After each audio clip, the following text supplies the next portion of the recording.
Hi everyone! Welcome back to my YouTube channel. Today I want to talk about the new moon that we're going to have on Friday, September 15th in a nakshatra called Uttara Phalguni in the sign of Leo. Before I begin, I just want to say I will be talking about the sidereal or astronomical placements as used in Vedic astrology.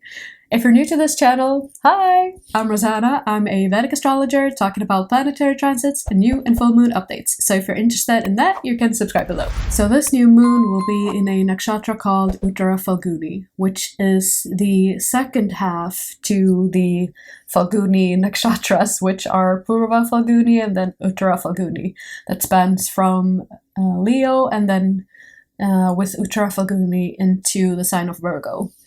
So this nakshatra deals a lot with that shift from the fiery passion and creative inspiration that we can receive in Leo and converting that into practical actions and work and efforts and being of service in Virgo. So in a sense that it deals a lot with how we transform our ideas into practical action and how we make those visions that we have, how we take that into practical work. Uttara Phalguni also deals a lot with commitments that we make and that we adhere to, regarding both commitments within our family and in marriage and another type of marriage which is that of our business partners and those types of contracts that we enter into.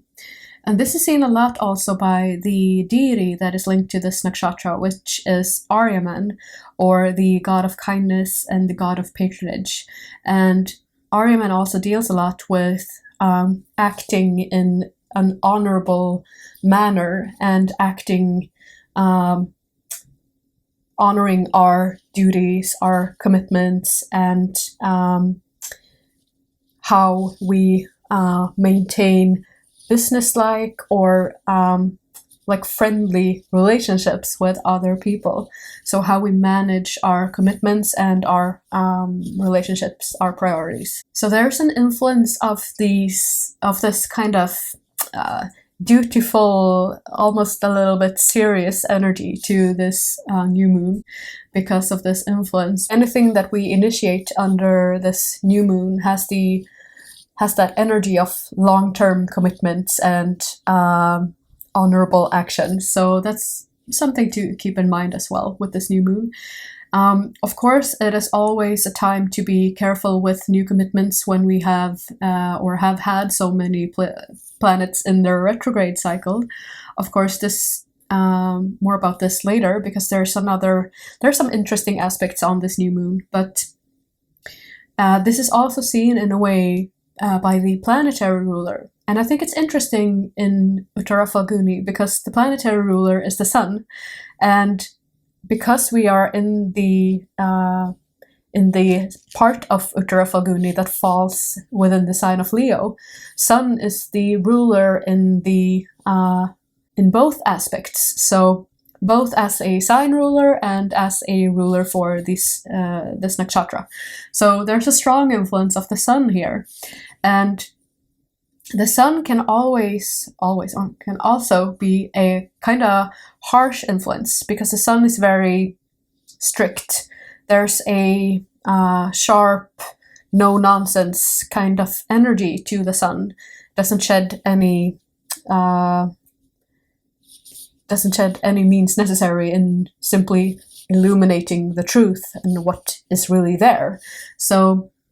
And the Sun is also, in the highest sense, the Sun is an influence of honorability and being honorable and committing to our being dutiful, being of service, providing. And I don't know who said this, but there's a saying that goes something like, the sun shines no matter who is there to perceive its light. So the sun shines no matter who is there to appreciate it or give thanks, or it's it just shines no matter what. And so there's an influence of this within this part of this nakshatra as well, because it's such a strong influence of the sun. And this deals, of course, a lot with shouldering our responsibilities, stepping up for our family, our friends, our community, and honoring our commitments, and also honoring our sense of purpose. So when I think about this nakshatra, and because it's this point of transition between fiery Leo and earthy Virgo, and passion and duty, and following the heart's desire and staying true to our commitments. So how do we balance these parts, these things in our own lives, is what I'm thinking about when when considering this nakshatra. So how can we follow our inner truth, our heart, our vision, while still being of service to other people and being useful and providing and being of service? So this new moon will also receive aspects from both Jupiter and Saturn. Saturn, that is currently in the opposite sign, retrograde, in this retrograde cycle in Aquarius, and Jupiter, that is currently also retrograde but in the sign of Aries. So the new moon will receive Jupiter's special aspect as well. And so both of these giants in their retrograde cycle aspecting the new moon feels like a bit of also a serious influence, and a time of reflection, considering our priorities, our commitments, our undertakings, and with Jupiter also our ideals, our vision, and our what our personal truth is, and what even our teachings, like what teachings we are following or what beliefs we adhere to. And so this new moon cycle will bear that energy of reflection and consideration of all of these things. Saturn's aspect also means that it could be, because whenever Saturn is retrograde, it's a time of reevaluating our commitments, how we are of service, and how we perform our not our duties, but our how we manage our work, because Saturn is a planet of efforts and work, and of course limitations. And so if this has been a time where we have been either burning the candle at both ends, or trying to juggle too many things at once, or taking on too many commitments or projects, or whatever, this could be a time when that really starts to surface, or a good time for taking pause and reflecting on how we spend our energy, and how many commitments we are currently trying to stick to, and whether we have to reprioritize or rethink the way we work with things, because Saturn has this way of showing us our limitations and making us face, I was about to say face the music, but face our limitations. So because we can't do it all, no matter how many things we want to do. So Saturn will force us.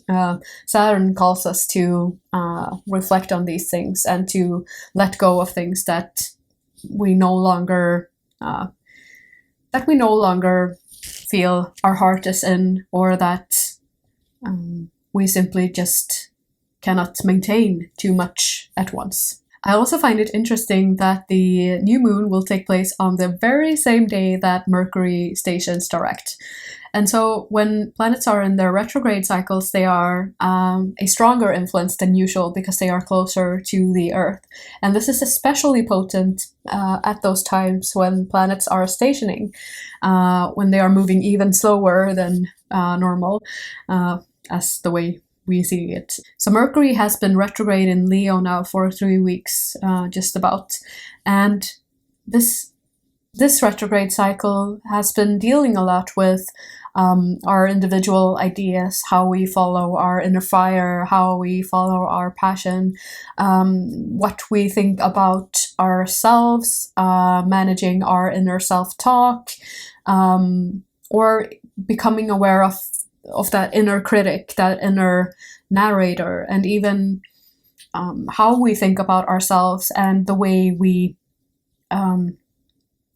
even how we think about our ability to perform our duties, to adhere to our commitments, or our ability to manifest what we desire even. So this new moon cycle could be a good time for taking extra note of that inner narrator or that inner critic even, and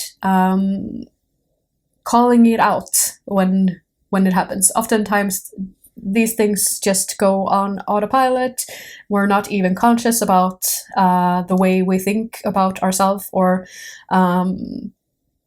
perhaps those like limiting negative beliefs that we have.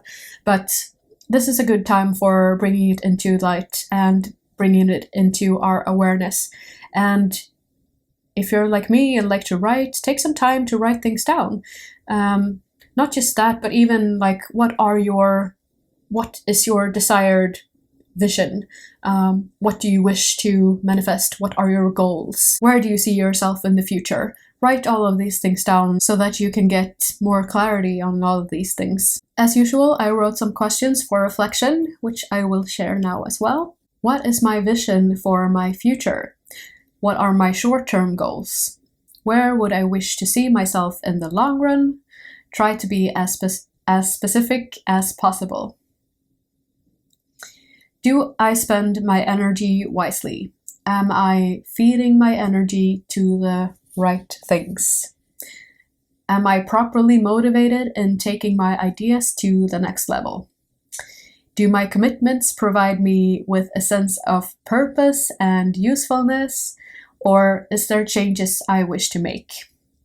How can I support myself in maintaining a positive mind and calling out my inner critic? So that was it for this update. I hope you liked the video. If you did, please leave a like or comment or share the video with someone you think would appreciate it. Thank you so much for watching. I will see you in the next one. Bye!